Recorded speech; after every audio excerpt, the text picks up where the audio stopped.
நீலா முதல்ல நடேசன் கிட்ட கேட்கக்கூடிய கேள்வி, பல்லவன் உங்க பையன் தானா அப்படின்னு சொல்லி கேட்குறாங்க. இதில் என்னம்மா சந்தேகம் அப்படின்னு மொழி இல்லை. இப்போதான் நான் பல்லவனோட அம்மாவை நான் வழியில் பார்த்தேன். அவங்க என்கிட்ட ஒரு விஷயத்த சொன்னாங்க. பல்லவன் அவங்களோட பையன் சொன்னாங்களே தவிர்த்து உங்களோட பையன் இல்லை. அப்போது நீங்கள் என்கிட்ட உண்மையை சொல்லுங்க அப்படின்னும் போது முதல்ல நடேசன் எதுவுமே சொல்ல மாட்டேன் அப்படின்னு தான் சொல்கிறாரு. நீலா சொல்கிறாங்க, என் மேலே உங்களுக்கு உண்மையாலுமே அன்பு மரியாதைலாம் இருந்தது அப்படின்னா கண்டிப்பாக என்ன நடந்ததுன்றதை என்கிட்ட சொல்லணும் அங்கிள் அப்படின்னு சொன்ன உடனே கோயிலுக்கு உள்புறமாக போய் உக்காந்து அவரோட கதையை சொல்ல ஆரம்பிக்கிறாரு. நடேசன் என்ன சொல்கிறாரு அப்படின்னா, நான் பெரும்பாலும் இந்த வடக்கு பக்கமாக தான் நான் லாரி ஓட்டிகிட்டு போவேன். நான் போயிட்டு வரதுக்கு ஒரு 10-15 நாள் ஆகும். தமிழ்நாட்டு உணவு எனக்கு கிடைக்கிற மாதிரி அங்கங்கே ஒரு வீடு செட் பண்ணுற மாதிரி இடத்துல தான் நான் சாப்பிடுவேன்.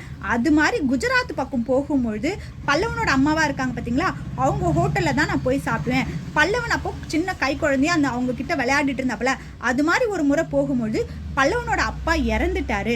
அப்போது இப்போ வந்து கலாட்டா பண்ணிட்டு இருக்கான் பார்த்தீங்களா, அவன் அவங்கள கல்யாணம் பண்ணிக்க சொல்லி ரொம்ப அடம் பிடிச்சான் போல இருக்கு. அப்போது அந்த பொம்பளை வந்து என்கிட்ட கேட்டாங்க, இவன் பண்ணுற டார்ச்சர் என்னால் தாங்க முடியல, என்னை எங்கேயாவது கூட்டிகிட்டு போயிடுங்க அப்படின்னு சொல்லும்பொழுது நான் என் வண்டியில் கூட்டிகிட்டு வந்தேன். சரி நம்ம வீட்லேயே இருக்கட்டுமே சொல்லி தங்க வச்சேன். மற்றபடி அந்த பொம்பளைக்கும் எனக்கும் எந்த ஒரு சம்மந்தமும் இல்லை அப்படிங்கிறாரு நடேசன். நடேசன் சொன்ன இந்த பதிலை கேட்டு நிலாக்கு ரொம்ப ஷாக் ஆயிடுது.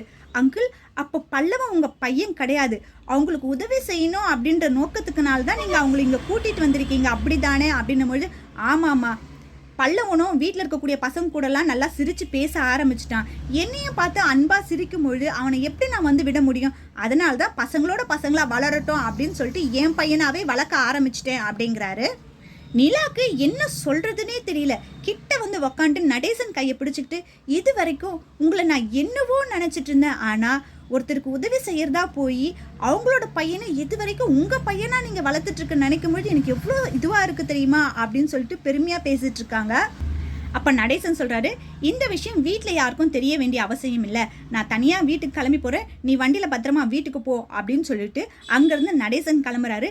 நிலாவும் நடேசன் பெருமையாக நினச்சிட்டு இருக்கக்கூடிய அந்த டைமில் அங்கேருந்து வெளியே வராரு சேரனும். இவங்க 2 பேர் பேசுகிறது எல்லாமே முழுசாக கேட்டு இருக்கிறாரு. அதோட இன்னிய எபிசோடு முடிஞ்சுது.